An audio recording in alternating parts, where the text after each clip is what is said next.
Nebraska, Grim After Dark, starring Jon and Danny.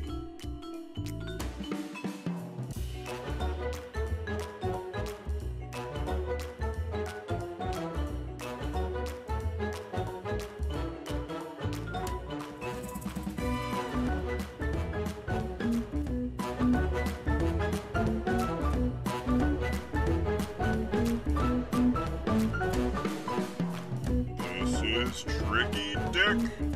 And now, ladies and gentlemen, here's Jon and Danny. Hello. I'm going to sit here and talk a little bit and not just stare blankly into space as I've been often coached that I do. But anyway, welcome to Grim After Dark. My name is Jon. We are the Frontline Gaming Network's weekly interview show where we hit the high points of the last week in the Warhammer community and talk to the best players and content creators from around the world about the one thing we all love, Warhammer. Tonight, very special episode. We welcome Innes Wilson. He is one of the best players in Scotland. And even though that's saying that this is the whitest slice of white bread, he's a great player. And we've had him come on to compete against Danny in our first ever Iron General challenge. What is Iron General? It's super simple. Danny and Innes have both been asked to write an army list for Tyranids, Black Templars, and Necrons, with each of those lists having to include one unloved or underused unit. Who has the better list? That's for you all to decide. Or me. Who knows? Whichever one of us doesn't really have a say. Anyway, my co-host today needs some introduction. He's the terror of the mid-tables and is the latest in a long line of podcasters to fall into a pyramid scheme. It's Danny McDivett. Danny, hello. Hi, Jon. How are you? What pyramid scheme have I fallen into? Can you tell me, please? Personal groomers, but that's for another podcast. Oh, yeah. Okay, fair. True. I have done that. Promo code Falcon. So, Danny, the GW Open was last weekend. We saw that even if you import a Manny Chima, you still can't stop the Sigler sweep of every GW event this year so far. It's the patented Sigler sweep. I think it's really important that we make sure that everybody knows that term. The Sigler sweep of GW events. Yep.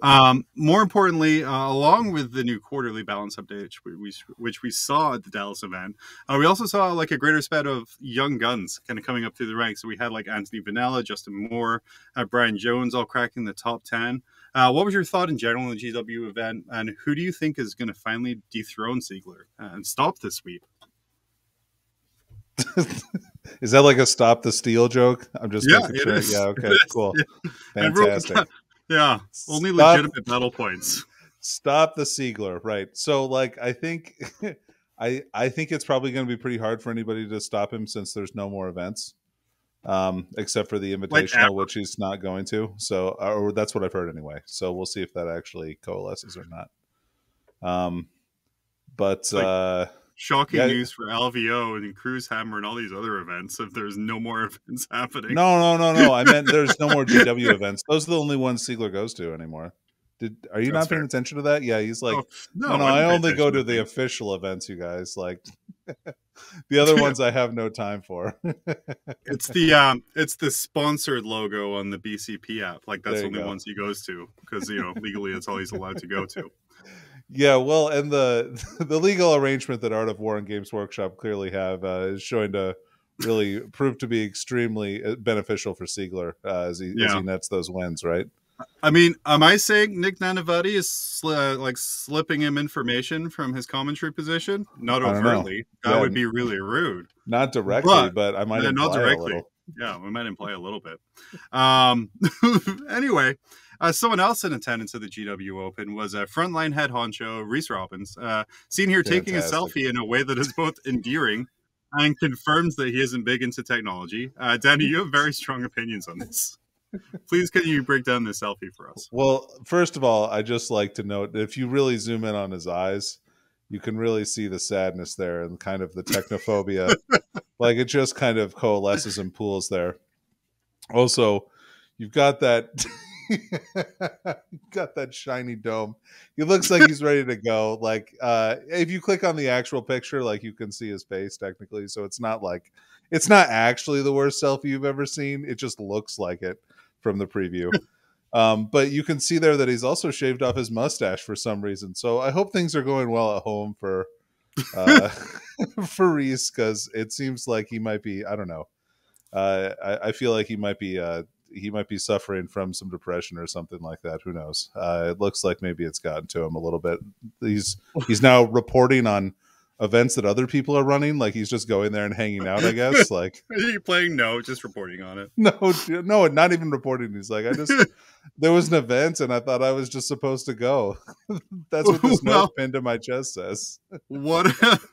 What started as a light-hearted joke about Reese's ability to take a selfie has turned into a very serious concern for his mental well-being. So right. Thanks for that hard right turn. Reese, there. We're here for you. Well, anyway. From in a strictly work-related sense. Well, if anyone's watched the show or listened to the show before, they know we're not. Shocking news from Nottingham as Warhammer World shuts down until further notice. Those non-disclosure agreement ignoring leakers went too far as a burst pipe has made the building unreachable. This is the biggest leak of all, John. This is the biggest leak of all. I was going to say GW is aware of the issue with the pipe, and they will address it with an update in 3 months. Yeah, the next quarterly update should take care of quarterly that, update, right? That is all of that's the joke. That's why I wanted to put that in there. Attention all Warhammer clubs. This poster on Warhammer 40k fans is looking for a Warhammer group with lots of hunks on the West Coast. If you're reading this and think you fit the description, you don't. Unless, of course, you're like Henry Cavill, in which case, please come on our terrible third-rate podcast. We won't pay you. But we can give you literally dozens of exposure for the 8 people who show up every week to look at it. Right. And I do want to point out, Danny, that we did our typical Grim After Dark censorship. We changed the name of the poster to Seth Oster. Yeah, or was it just Seth in the first place? Who knows? I'm surprised he's moving. I thought he had a pretty sweet gig going, but what do I know? I'm glad though that he's looking for love, even if it's in the wrong places. Yeah, the worst romantic comedy of 2022. Seth and the Gaming Club. Finally tonight, Nazis. Well, man, not necessarily. John, Nazis. Hold on a minute. Do we have to? We do. Okay. All right. But last week, Games Workshop released a statement saying that people with certain views have no place in our community, and there are no good guys in 40k.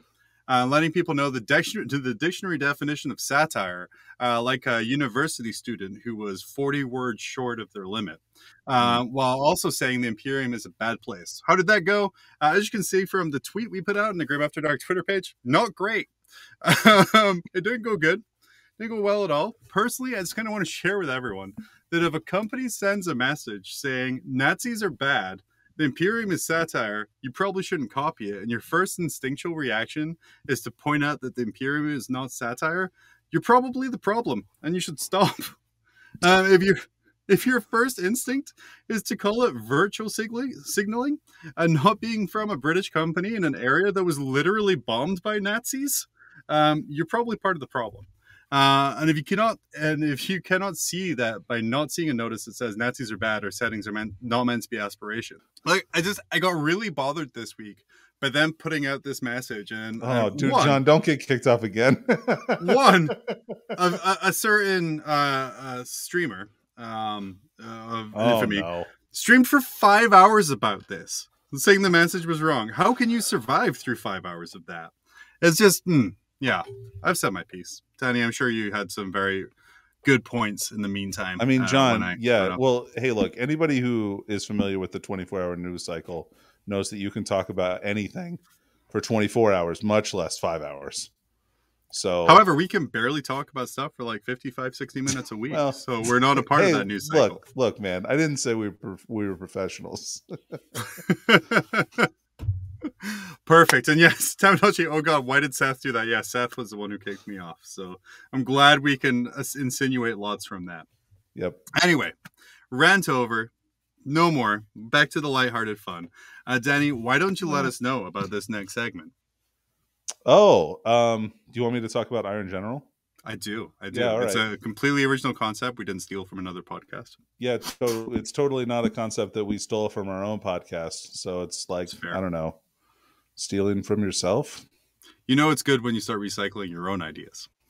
Yep. And we here at Grim After Dark are known for consistently coming up with our own original new material and never recycling any kind of old material that we've ever used in the past. So Iron It's in the Generalist... style guide. We're not allowed to recycle old material. Thank you, John. You're Thanks welcome. thanks for the confidence booster. Anyway, so today, Iron Gen, what we're going to do is we've pre-made some lists. John has specified a secret ingredient, kind of like the show Iron Chef, that we have to use in our lists. Now, for some reason, John has chosen like 2 of the lists have to include an incredibly cheap unit, which like doesn't take up that many points. So you're just going to probably see some kind of like normal-ish looking like. I'm gonna be real with you. I went through all the codexes. I certainly didn't look at Wahapedia at a list of different codex entries and wasn't like, I haven't seen that one in a while. Okay. And go from there. That was the entirety of the decision process. Yeah. Well, good. I'm glad that you did some work. That's good. The minimum amount of work. More than I did. So so today we'll be reviewing a Necron list, a Tyranids list, and a Black Templars list that Innes and I have constructed to kind of talk about these. Now, these lists are not just judged on overall power. There's also some style points available, and I'm changing the rules to reflect that so that I get some points. But like, so it's not just based on the total power of the list, but also some of the kind of jank and some cool stuff that's going on in there. So. With that guys, kind of introduction. We're going to have Innes on. Let's talk about Innes for a minute. Yeah, Innes Wilson, captain of Team Scotland. Yeah. So did you know, Danny, Warhammer can be played in teams as well? I know it doesn't really happen over here, but it can be. Look, as an American, it's really important that like my rights are more like trump other people's rights, because like obviously like so my rights to a game shouldn't be confined by a team. Honest to God, American Warhammer, that's what it tells me, right? So yeah. If I lose on my own regard and not because I've been paired purposely into a bad matchup. Right. Like you know that our guest Innes Wilson, and if you don't know who Innes Wilson is, check out his Twitter. He's got some spicy for his Scotsman takes. I got like half my jokes from there, so I'd rather you didn't, because then that really rumbles. Yeah, fair. Yeah, don't look at any of his social media or anything like that. He's a terrible person anyway. So let's welcome Innes Wilson on the show.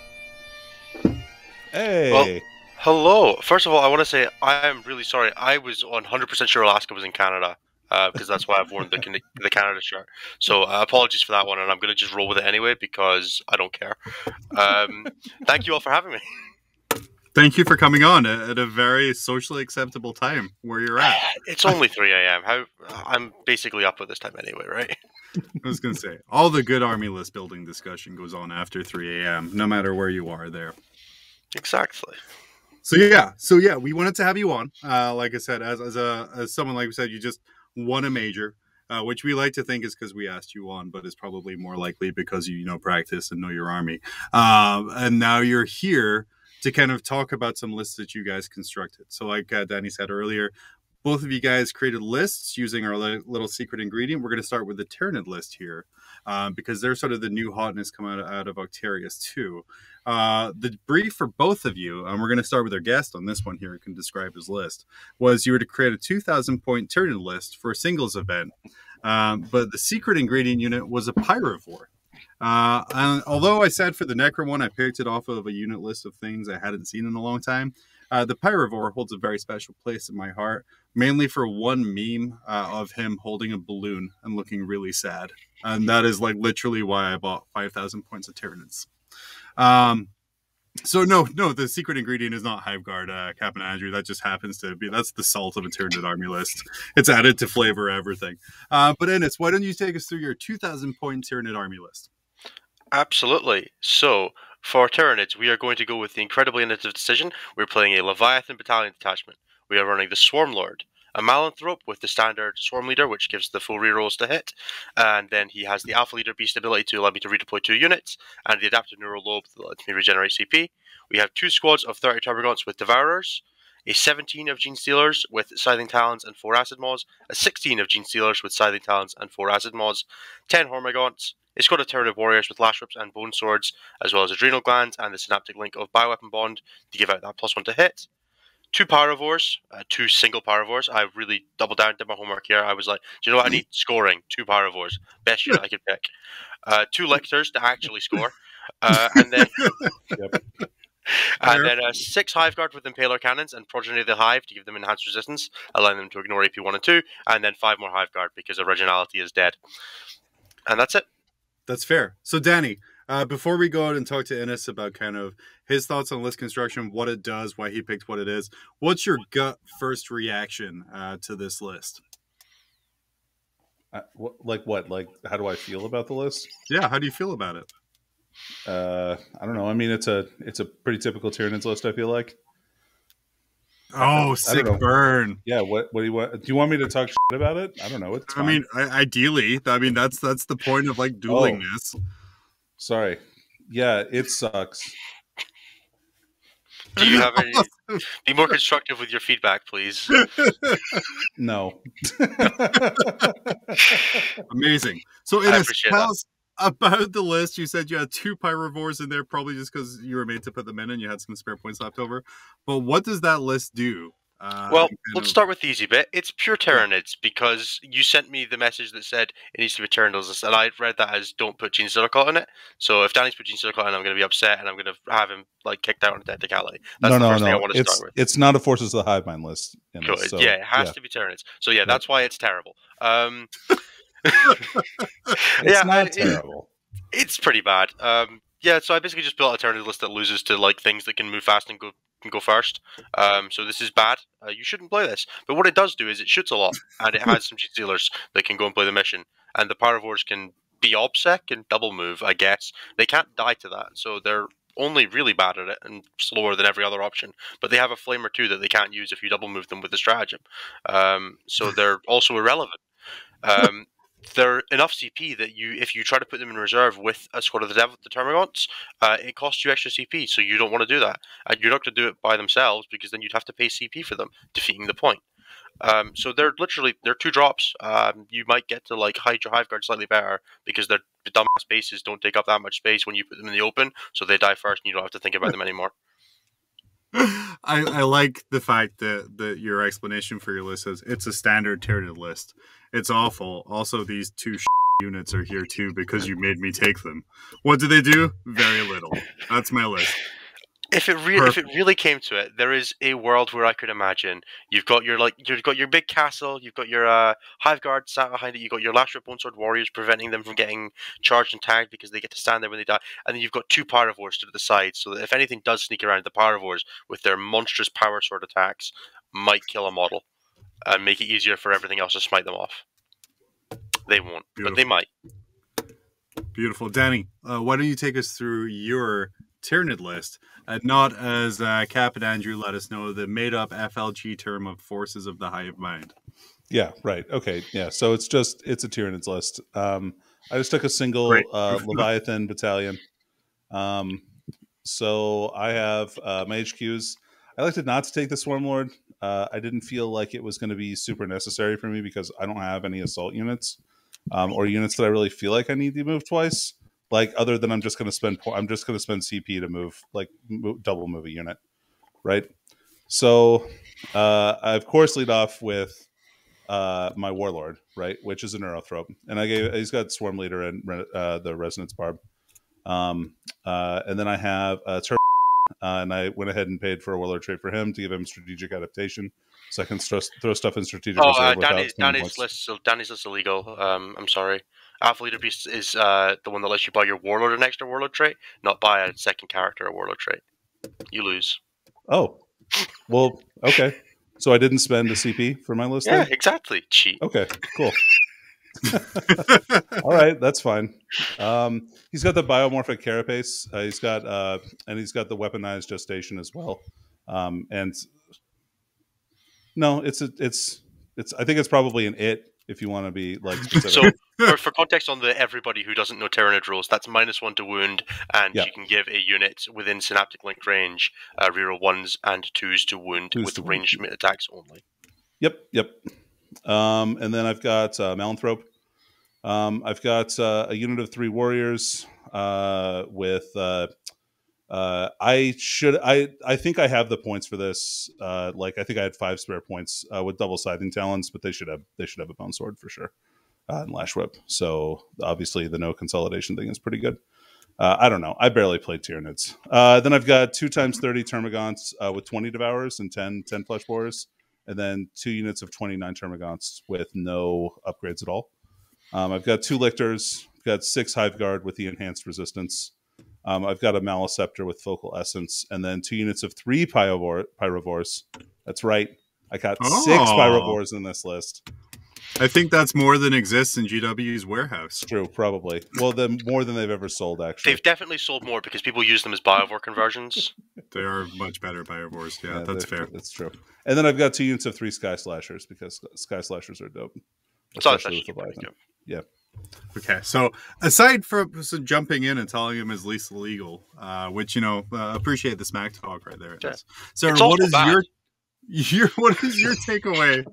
What's your takeaway on the list, Danny? So lovingly crafted. So I want to start with just like, as everybody's, I'm assuming, is aware of the unkillable Lord of Change with like the 3-up invulnerable save, the -1 damage, the feel no pain. That's like she opts out of damage. It doesn't do very much, but it also doesn't take very much.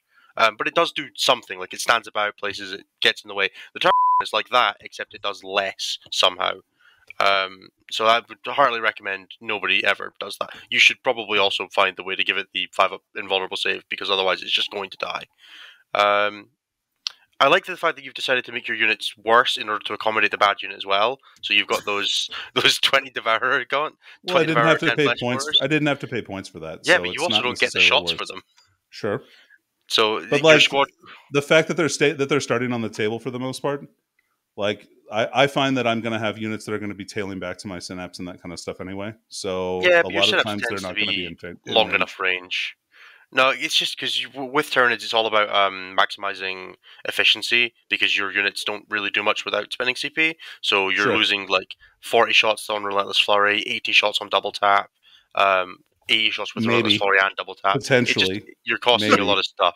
You're speaking about a lot of like maybe like potentialities and not necessarily like. If you're bringing strategic adaptation, you can put them both into reserve and then bring them on guaranteed and get the damage output always. Well, you just told me I couldn't bring strategic adaptation. Well, so you could if you just like put it on the right unit. So yes, you can have it. You just have to read the rules properly, Danny. Okay, thank you. So anyway, basically, you've decided to play a really, really even slower version of the Tyranids list that only has shooting options, instead of having anything that can like go and score or kill a thing behind a wall, except 6 Hive Guard. Okay. I'm impressed. I didn't think there was a way to write a worse good Tyranid list, but you found it. Well, thanks, man. I'm really glad.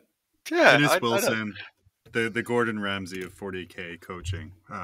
Just sorry, I didn't know the secret ingredient was just like a splash. Like you could take one of something and that would be sufficient.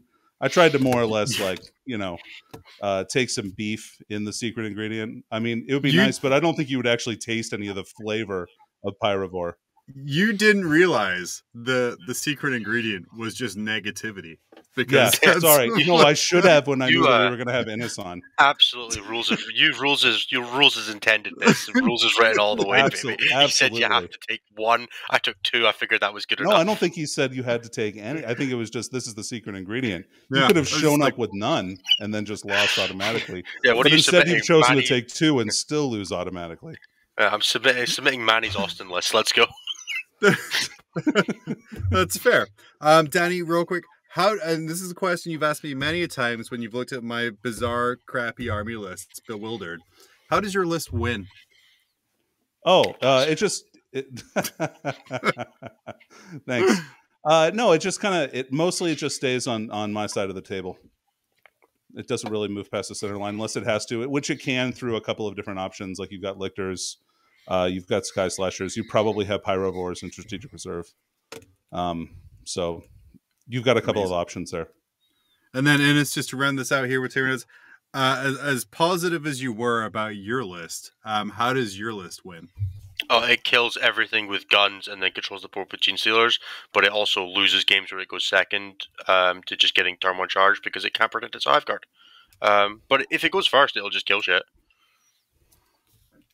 All right, so Danny, you win by guarding your half of the board, maximizing your objectives, and choosing the right secondary.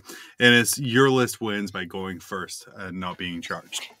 Well, I mean, if your opponent doesn't have any chargy stuff, it'll kill them going second as well. But if they're playing bad lists too, then maybe. And chat, feel free to let us know for the Tyranids, whose list was better, whose do you like more? Ennis's built for winning list, or Danny's stylish maximized beef Tyranid list. Moving on, we also asked you guys, like I know Ennis, you've played Tyranids pretty hardcore. Danny, this next one was for you. It's a Necron list. I asked you both to create a Necron list, and Danny, please remind me because I forgot. What was the name of the thing I asked you to include in the Necron list? The Canoptic Plasmacyte, which is actually a good unit. Plasmacyte, which, you know, I believe off the top of my head was the tall War of the Worlds looking guy with a plasma cannon, which is why Wahhabidia is a bad place, because it doesn't give you pictures of the units. Yeah, you're thinking of the Canoptic Doomstalker. Which is like a 130 point unit. This Canoptic Plasmacyte's 15 points. 15 points, John. There. So tell us about the standard Necron list you made. -1 immortal for this the Canoptic.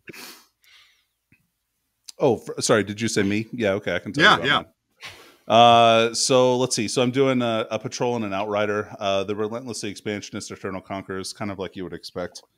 So I'm running Catacomb Command Barge. With the Implacable Conqueror Warlord trait, so he gets 6-inch bubble of reroll charges for core units, as well as the Voltaic Staff, and he's got the Hand of the Pharaon stratagem and a Gauss Cannon. But that lets him do 2 My Will Be Dones per turn. And I've got a Chronomancer with the Entropic Lance and a Veil of Darkness. I have 5 Immortals with Tesla Carbines. And then I've got, sorry, this is the patrol I'm talking about specifically first. And then I've got 2 units of 5 Scorpec Destroyers, 3 units of 1 Canoptic Plasmacyte, 2 units of 3 Locust Heavy Destroyers with Gauss Destructors. And then I've got an Outrider that's the same Relentlessly Expansionist and Eternal Conquerors with a Technomancer with the Canoptic Cloak, 2 units of 3 Canoptic Scarab Swarms, 3 units of 5 Canoptic Wraiths, another unit of 5 Scorpec Destroyers, and then 2 Crypto Thralls. So, yep. So this list is combat, a lot of combat. So, Innes, with your thousands of hours of Necron knowledge, what is your takeaway of Danny's Canoptic list? I vibe with that. That looks fun. Beautiful and non-committal. I love it. Danny, tell us about your list. What does it do? Why did you design that way? Extra style points for Danny for maxing out again slots for the required unit. I spent a whole 45 points to do that, John. I should get a huge pat on the back for that. Yeah, dude. Danny's always maxing out slots. But anyway, tell us about your army list that you created for the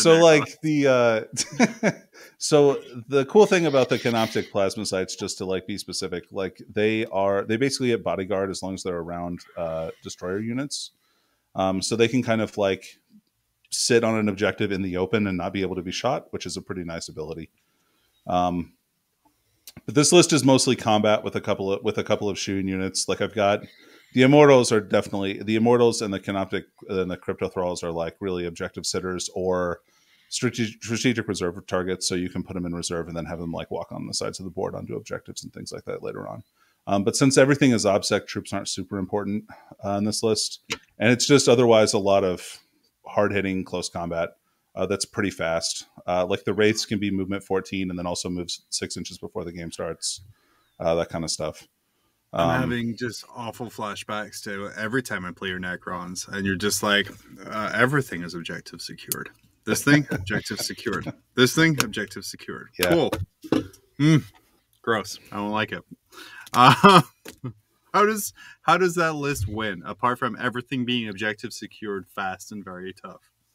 I wouldn't say everything is very tough. It's medium tough, but it's all pretty quick. It gets to where it needs to go. It doesn't have a lot of like anti-infantry firepower, so removing a lot of models is probably pretty difficult, but it does have some really good close combat attacks, and especially mass volume of attacks between the Scorpex and the Wraiths. So it kind of gets on objectives, is usually like either tougher than you or in combat, and you can kind of sacrifice some units, because every single one of those units of 5 is 15 wounds at toughness 5 with either a 3-up save and -1 to wound often, or a 4+ invulnerable save. So like they have some durability that can stick around. But yeah, that's kind of the key to the victory for this amazing. And just adding in a couple of things here that are coming through from chat. One, Wahapedia does have pictures of units, so it's like an extra sail in the pirate ship right there. And now I know how to find them. And two, someone said, wasn't Medium Tough a Sylvester Stallone movie? Which most likely. Who knows? He makes so many, and they're all so solid and good. Innes, tell us about your Necron list. It's just a real similar. Not quite. I've gone a slightly different route. So I am playing Eternal Conquerors and Relentlessly Expansionist, to the surprise of probably nobody. However, I am playing an Outrider and an Auxiliary Support Detachment, which means one thing to people who kind of know Necrons. So my Warlord is Anrakir the Traveler, who has the Implacable Warlord trait that Danny had on his command barge, which is the bubble aura of reroll charges. He also provides a +1 attack aura for core, which I quite like. We have a Kaku command barge who I am running slightly differently. We have the Gauss Cannon, but also a War Scythe, because I couldn't fit the Voltaic Staff in, because he's got the Veil of Darkness, really mixing it up. So he's got the Veil of Darkness, and then he's also got Eternal Madness as his Warlord trait for reroll wounds. We have a 3, 3, and 4 of Canoptic Scarabs to go around and be our scoring units. We have 5, 5, 5 of Canoptic Wraiths. One squad has 2 Particle Casters, because I had 10 points and couldn't buy another Plasma Sight, unfortunately. We have 2x3 Locust Heavy Destroyers with the Gauss Cannons, which are the 3d3 damage ones. So, yeah, hitting on 3s, rerolling 1s, and then getting those nice +1s from the My Will Be Dones once the Overlords have run out of other things to do. 2 Canoptic Plasma Sights to be Objective Secured Bodyguard, which objective secured things being bodyguarded, which is quite different from the normal sort of bodyguard things we see. Typically, you see characters being the bodyguarded unit, which don't often have OBSEC outside of maybe specifically Space Marines. So it does give them a nice little dynamic that they are a little hard to steal objectives from. And then we have the Catan Shard of the Void Dragon and a Transcendent Catan with Cosmic Tyrant, because I like spam, and Catan are a good way to make your list a nice little skew when you're playing something where you're forced to use such expensive units as Canoptic Plasma Sights.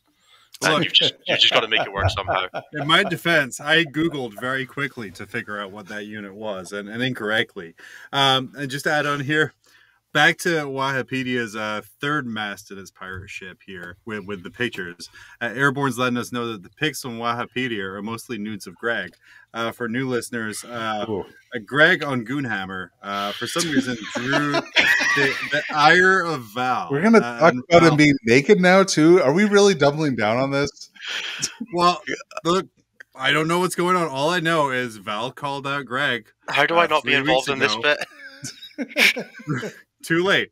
But Val called out Greg 3 weeks ago and has not been seen on this show since. Tonight even, we're being produced again by Richard. It seems like a real coward's move, to be honest with you. It does. Greg so like once we find Val again, we'll definitely have Greg on. So Val, I reckon Goonhammer got him. Hold on. I have something to say real quick before we move on. Greg, I'm sorry for anything that's been said to you. Like, I just want you to know that I don't have any beef. I think your articles are extremely entertaining, and I feel for you. Love you. Yeah. And you're definitely only like one of the worst Gregs in the ITC. You're not the worst. He's one of the best. He's a top 8 Greg. We went through this. We have literally, and thank you. We have a Wild Falcon in chat who let us know that Val is a well-known coward, which I'm sure he's very thankful for. Anyway, he wears a lot of dark colors to cover up that yellow belly, if you know what I mean. Amazing. Danny, what is your take on Innes's Necron list? How can I hate on it? It's basically my list with one of my units taken out and one of his put in. Like, to be honest, it's a good list. Like, it's real solid. So kudos, you've done a good job. It's awful. Yeah, this would have hurt for both of us, didn't it? Yeah, more or less. Just tallying up the votes here, and again, guys, please let us know in chat whose Necron list won. Was it Danny's? Was it Innes's? We have a new option saying everyone lost, which was from our last round there. But Danny, you edged out Innes in the Tyranid list. Really? Why? I believe style points were a factor. Okay, fair. So for sure, yeah, style points were a factor. So good job on both making terrible lists, but one going to the spirit of it more than anything else. I should have ran 6. I should have ran 9. Should have ran 9. I mean, Cap and Andrew, yes, Vallo is actually still commuting back from a very long and hard work week. We're just giving him shit. You guys moved on to the last set of lists here. We asked you, or I asked Not you until guys we know who won. I need to know how I'm framing this conversation. Well, I don't find out until people have a chance to vote. This is America. You get time to vote, Innes. We don't line up with our tea bags. Innes, you're going to have plenty to talk shit about with this list, so just... So are you. It's okay. It's okay. I've let both of these guys know. We have LVO coming up around the band. January for us is going to be LVO month, where we kind of delve deep into all factors of what is one of the biggest events of the season. I, of course, with all my hatred of Black Templars, will be taking Black Templars. But what list will I take? At this point, having not seen them, will I take the list that Innes here has decided, or will I take the list that Danny here has decided? And that chat, for some bizarre reason, I'm leaving up to you. So first off, why would you do that? The only winners here are John's opponents. Yeah, for sure. For sure. Just call me easy win, but that's fine. We'll start with, who did I start with last time? Oh, fuck, it doesn't matter. Sorry. You started with me last time. You can start with Innes if you want. We'll start with Innes. Yeah, why don't you go first. Tell us your Black Templar list. Now, the secret ingredient in this list was Sword Brethren, mainly because I looked at the book and went, why would I take this? So please tell us your list, Innes, including at least one unit of Sword Brethren. Yeah, so I looked at the Wahapedia entry and said, why would he take this? And then I realized, I looked at your Twitter feed and was like, oh, he got sent a box. Cool. Yeah. I want to say thank you to Games Workshop for the review copy of the Sword Brethren that was sent. They're a fantastic kit. I did order a second one. You should definitely go and buy some. Yeah, you're going to need to order a third, mate. Yes. Damn it. So, man, Innes's list might already be better than mine. So, I'm going to start with the first bit. We're taking the vow of you get the 5 of invulnerable save every game. There is no other option. You're going to have to. I'm sorry, nothing in this Were list there works. any other vows in that supplement? Well, I forget. when I get to what some of this stuff's armed with, you're going to need it. So we are starting with High Marshal Helbrecht, who has the Warlord Frontline Gaming Commander, because you have to. He's such a... Fantastic. We have 2 Redemptive Dreadnoughts with the standard Macroplasma Incinerator, Onslaught Gatling Cannon, Icarus Rocket Pod, and 2 Stormbolters, because One they're thing the I'm going to say about the only redeeming factor. Warlord trade is it only works in singles events. It doesn't really do great with team events. Well, it works in team events. You just have to change the format of your list a little bit. And then we have... Thank you for the sensible chuckle, Danny, for our shield joke. You're welcome. Yeah. Then we have 5 Infiltrators with a Helix Gauntlet because I had 10 points and I didn't know what to spend them on anywhere else. Then we come on to the real detachment in the list, which is a Black Templars Vanguard detachment, which I would only describe as the worst kind of violence against the list writer. So we have a Primaris Captain on bike who is a Master of Sanctity. He has the relic Tannhauser's Bones, which reduces all damage taken to 1, so he can sit and be a failure for longer. And then he has Hero of the Chapter for Imperium Sword for +1 strength and attack on the charge. His litanies are Mantra of Strength and Canticle of Hate, so he can buff himself up to be really, really good at hitting things almost kind of hard and getting things to combat faster. The combat things faster is more important, but I didn't want to make him reliable because that didn't feel like it fit with the theme of the list, because reliability is not really a thing you're getting.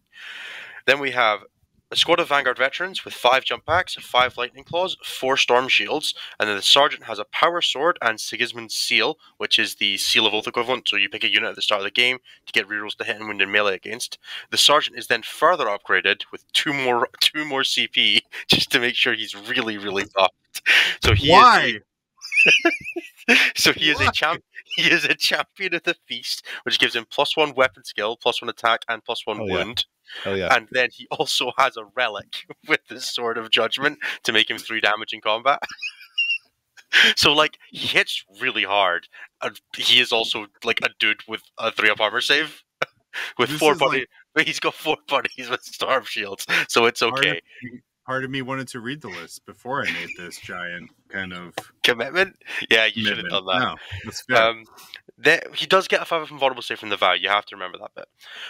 Then we have 2 more identical squads of Vanguard veterans with 5 jump packs, 5 lightning claws, 4 storm shields, and the sergeant has a thunder hammer instead of a storm shield because I hate you. Then we have 3 squads of Primaris Sword Brethren. One model in each squad has 2 times Lightning Claws. I don't know what you get in the box. I hope it's not 4 regular dudes. I hope you have to like buy 6 boxes to get all the generic models. Well, thank you. #ad Games Workshop. You actually get 1 of every weapon option and the ability to make your whole squad with power swords or chain swords. I'm genuinely disappointed.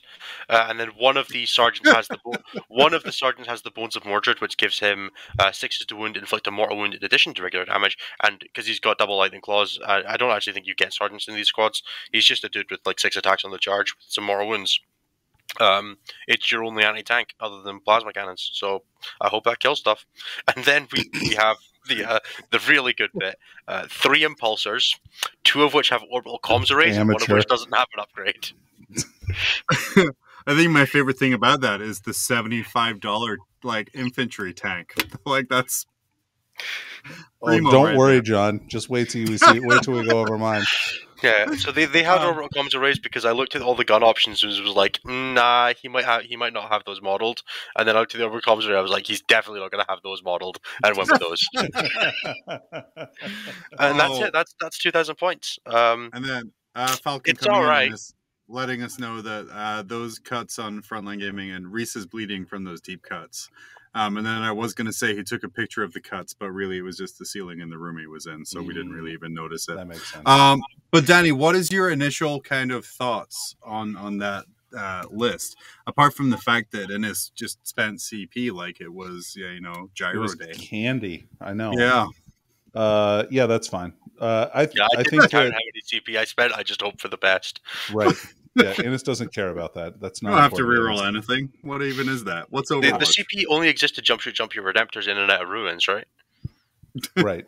How many Redemptors does your list have? 3? 2. 2? All right. I ran out of elite slots. Yeah, that's fair. Yeah, I mean, Redemptors are probably pretty good in Black Templars. I feel like that's a good addition to the list. Sword Brethren are a little weak, though. No Thunderhammers. I'm disappointed about that. Yeah, me too, because I pulled one of the boxes with a Thunderhammer. That's where my insider knowledge comes in. I'm like, yeah, I included the Thunderhammers in my units. So the problem is that now that the chat knows that John has a Thunderhammer model built, they're gonna like not vote for one with Thunderhammers because it'll mean he wouldn't have to buy more boxes. Would you stop like directing the chat how to vote until we've even heard the second? No, I hear directing the chat how to vote is an American institution. So that's true. I've heard that before. And I trust Falcon on math implicitly. This list starts with -1 CP. Fantastic. Or -2 by Rich's chat. So good job. Hopefully that means I can BS it and say that because the list was illegal that I can't actually take it. Anyway, Danny, what was your list for Black Templars? All right. So I've got a double patrol. Okay. I've got I've got a Warlord who's a Primaris Chaplain on bike with Tannhauser's Bones, who is Master of Sanctity. But then I've given him the Heir of Sigismund, so he gets double Warlord trait. And so he's got Rites of War and Inspirational Fighter, just in case you need some extra AP on the chain swords or for the Incursor knives. There's a lot of Drakari about. I need all the chainsaw AP that I can get. I know. I'm telling you. See, that's what I'm trying to do for you here. So then I've got a unit of 6 Blade Guard veterans with a Crux Obsidian. And the champion is the champion of the feast, so he gets the +1 wound and everything, and he's -1 damage. So you can put a bunch of wounds on him, and he'll probably die, and then you'll be happy because he soaked up a bunch of damage. Hopefully that happens for you.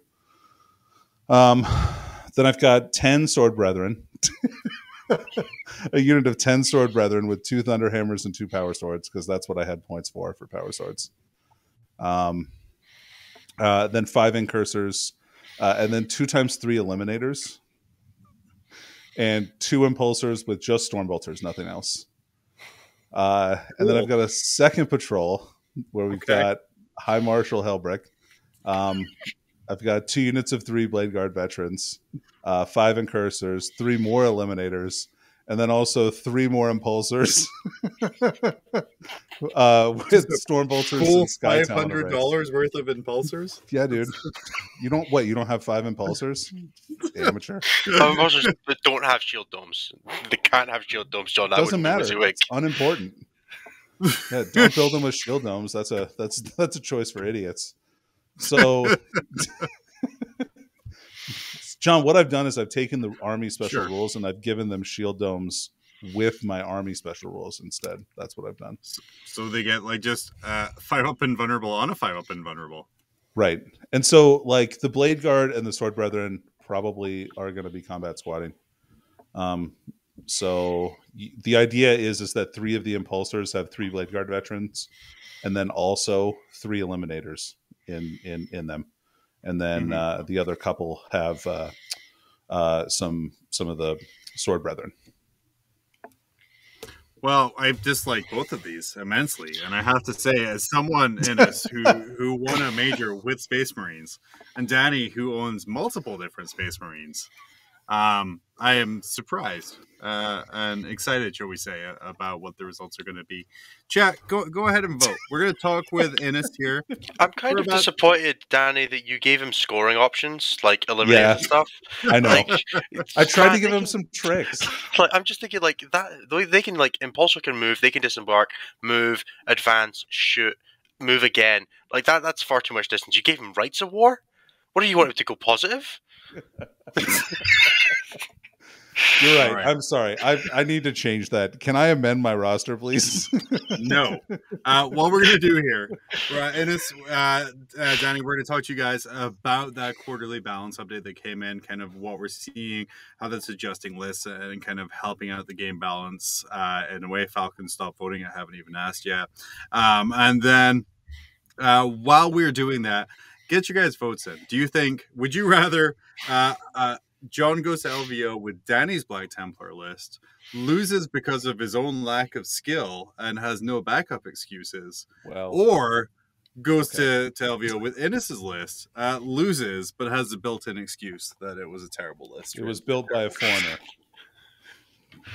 Who knows? But yeah, I mean, let me know. Aren't technically you the foreigner on this show at this moment, just by like sheer volume? Oh my god! I think sheer volume. Yeah, Danny is the foreigner right now because there's 2 Scottish people and a Canadian. So yeah. Whoa! Wait a minute. By sheer volume, let me tell you about I may be bigger than both you and Danny. John. So, Innes. I mean, I'll take it. Ooh, government subsidized pharmacies. Anyway, we already moving have on. Go Canada, yeah. Last week, GW kind of said they were going to stick to a quarterly balance update almost of the game. And some of this we're seeing come in where kind of the orcs were just beaten to death. And like, I know duct taping errors and everything, but it was like a very harsh thing. Also saw like an Imperial Guard get a boost, Chaos Knights get a boost. Innes, what is kind of your high level overview of the changes we saw to the game based on last week's update? Everything that beat Drakari got worse, but Drakari got a little better, which isn't a good sign. Grey Knights are lost like all their natural predators. Nobody's going to play AdMech anymore because they're too expensive to justify changing your list again. Knight's real good now. Go play Iron Hands. That's all I got. Nice. Danny, did you want to kind of summarize it in an actual sentence, or did you just want to use bullet points as well? No, I'm just going to steal Innes's Iron Hands list. That's actually what's going to happen. did the event you went to over the weekend that you won, was that using that new FAQ? It was, yeah. So all the nasty, scary things like orcs, nah, I'm one of those. We just kill the one squad of rocket trucks and win the game now. We don't have to deal with 9 of the things. Space Marines, like, the only thing that we were scared of anymore was rocket trucks and AdMech planes, and they ain't around no more. It's great, loving it. I will say, unfortunately, there were like 37 Dread Knights in the top 5, but oh god, so 2 army lists of Grey Knights, I'm guessing. Yeah. The top 10 at my event was 4 Grey Knights and 3 Imperial Knight players. It was horrifying. Oh god. Yeah, so I will say, like, you have called for like possibly even harsher restrictions than even GW did from this quarterly update. And if you followed you on Twitter, which again, don't do if you don't want these jokes to be fresh, like you were even calling for like 1 plane or like even like a rule of 2. Like how much of this was satirical bullshit and how much of this was actual health of the game? Like, it's good going forward. About half and half. Like, I genuinely think there could be more restrictive on some of the things that they are. I would like to see things like a lot of data sheets that are very similar to each other be treated the same. So you know how like Demon Princes, depending on what no matter what book they are considered the same data sheet. I'd like to see that for Nemesis Dread Knights, for example, where they're just you get 3 total, whether they're Grandmasters or regular. I'd like to see that for whether it's like Hive Tyrants and Swarmlord just being treated as the same data sheet, and just anything down the line, Tank Commanders and Leman Russes, just anything where it's the same unit. There's just 2 different like variants of it. One's a character, one's not, or whatever. Just treat them the same. I'm down for putting Rule of 3 on transports. I think that's mostly just because I hate Dark Eldar, or Eldar in general. So that's kind of half a joke and half, please, dear God, don't make me play Dark Eldar anymore. Best I can do is what Covens. Isn't that like the new hardest now? And then they can go ahead and put Hiveguard on the ground. I really, really don't mind. As a Tyranid lover since like I started playing 40k like 12 years ago, Tyranids were like the first army that I bought that wasn't in a starter set. I don't care. Please let me use other units. Please. Danny, what are some things that were missed out of this balance update? Of course, they kind of hit the main concerns right now, which were like the AdMech, the Drukhari, kind of the Orc buggy flyer spam. What are some things that they like you feel they should have got to that they didn't? Well, I mean, this is kind of based on their model where they're updating stuff from a while ago. I'm glad that they finally decided that they were going to release this, but they did miss some of the newer books that have maybe are a little unbalanced, like Grey Knights, Tyranids, that kind of stuff. So we'll see if those get hit in the near future or not, and then we'll see if there's any kind of points adjustments, because while armies like Necrons and things like that did get a bit better with the addition of core, like I think that there's probably some points updates that need to happen in order for that kind of an army in particular, or maybe even some of the lesser used Marine factions to kind of get their day in the sun. If some of their units might be able to get some needed point drops, and then maybe some points increases for some of the units that really need it, like Talos. Like Talos. Why did those go down? Come on, like it's just because no one was using them. Like I feel like it's just because like they were like, well, no one's using Talos right now, so let's reduce their points. But it's like no one's using them because everything else is broken. But then like we'll just switch hot swap to the next one. So like while we might have quarterly balance updates, if they don't hit more than just the units that get seen on the regular, then we're just going to see what's the new Drukhari list this quarter. Like that's what it's going to be. Like what's the top dog? Eventually, we'll be losing to Claude Fiends and Chimera, and we'll still be like bloody Drukhari. Gotta be kidding me! How are these still good? Just going to be like all scourges and like. It's just my favorite thing from the balance update has been talking to Dark Eldar players about Blood Brides, and they're like, "Yeah, this 150 point unit that kills anything in the game is too expensive for me," and I'm like, "That's the best unit in any codex that's not Drukhari." Right. And they're like, "No, I'd rather have everything else." For only 150 points, by the way. Like, keep that in mind. Yeah, too. I'll have 4 other units instead. It's fine. And then they do get 4 other units, and it feels really bad. Right. And then we're gonna round this off by asking you both here. Chapter approved, right around the corner, coming up. Hopefully, after last year's very disappointing chapter approved. Which felt kind of more like I don't know. I think the biggest change in the book was them removing the coils and just binding the thing. We're going to start with our guest, Innes.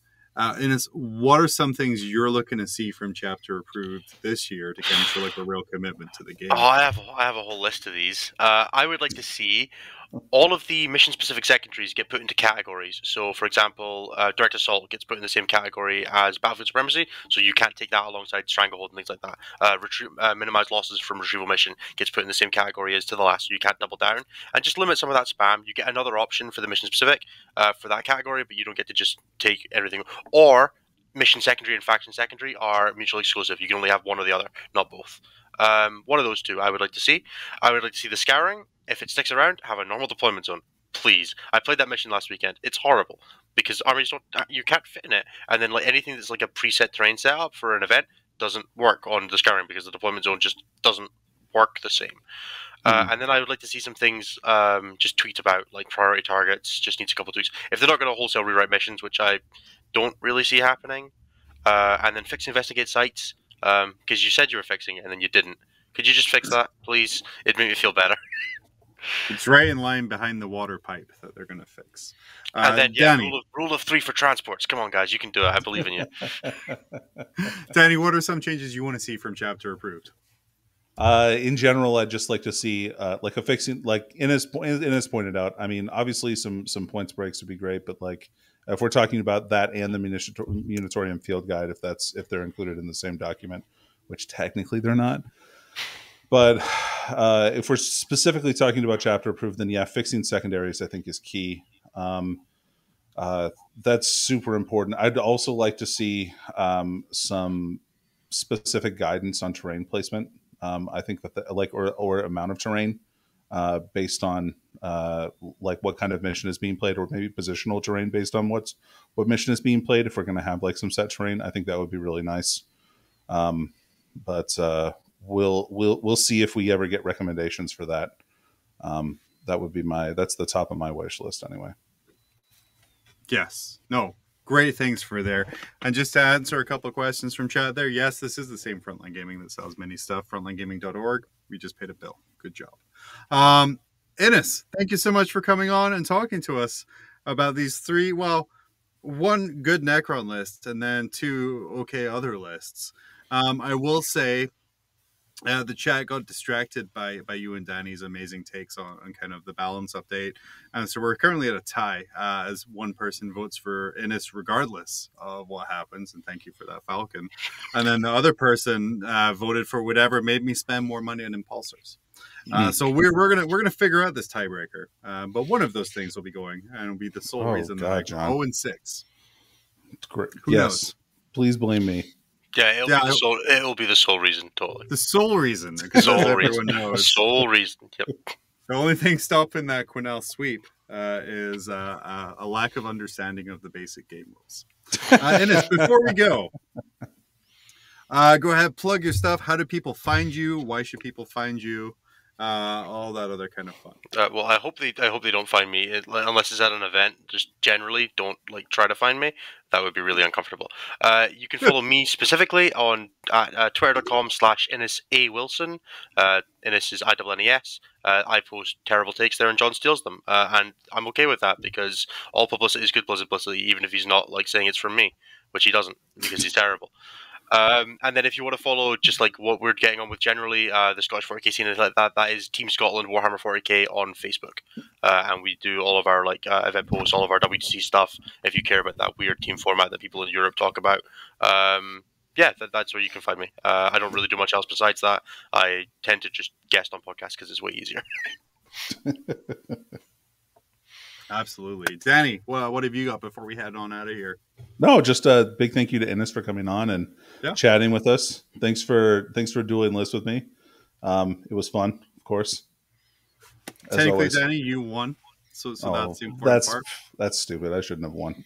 You were 2-0 going in, purely because of the style points of taking maximum pyrovores. So I just like to point out that me framing the rules at the beginning to make sure that I got extra points was really important here. Yeah. I think it's called angle shooting. I don't know though. I don't know. I've never heard of that before.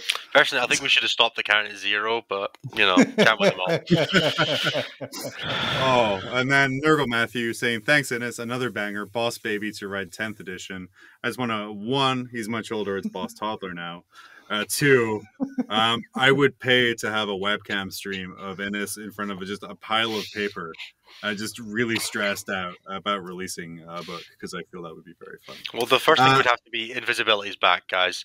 No. Sorry. No, we're done. See what you've done? That's it. You're That's never done. allowed back here. This is the most my offensive thing we've said. That's the most offensive thing anyone's ever said on this. And I talked about Nazis earlier to the point where Seth kicked me off the whole network for 2 minutes. But for our editor Tyler, for producer Richard, from Danny, for Innes, for myself John, thank you everyone for tuning in. Danny and I will be back next week with something so amazing I couldn't possibly book it in advance, and we will see you Monday.